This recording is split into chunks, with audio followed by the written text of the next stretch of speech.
Welcome back to Sidelines TV. I'm here today in Wellington, Florida at the Lunch and Learn series at the Winter Equestrian Festival, and we're lucky enough today to have Dr. Orsini from the new Bolton Center. How are you, sir?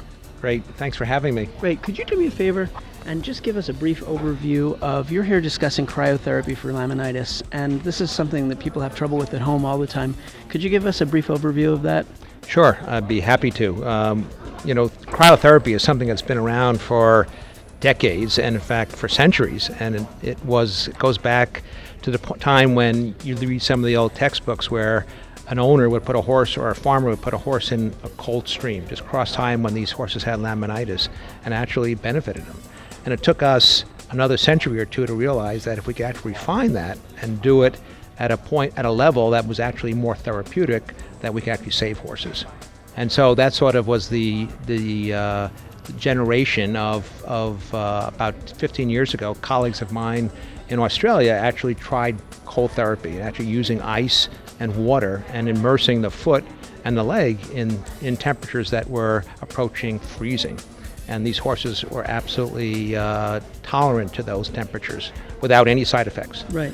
And then once they knew that the horse could actually tolerate those cold temperatures, what they found is that in the induced model, where you actually create laminitis, that if these horses had their feet in ice before the disease developed, called the developmental phase, that they actually ever developed the disease.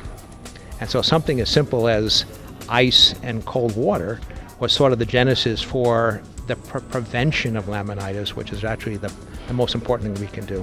And is it something that you would recommend people at home at their barn do at the first sign of any problems? Absolutely. And one of the things that we've actually tried to do is to identify horses that were at risk for laminitis. And so anytime a horse is sick, got colic, has pneumonia, has a retained placenta, or any of those diseases where the horse is systemically sick, they ought to be in ice.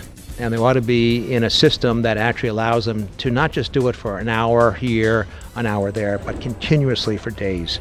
And so one of the problems that we found is that there were no systems available to the horse owner that allowed him to do that was not labor intensive. Right. And so, the thing that's been fun for us as researchers and as clinicians is that we've actually seen that there has been an interest on the industry side to develop systems that were actually efficient but effective.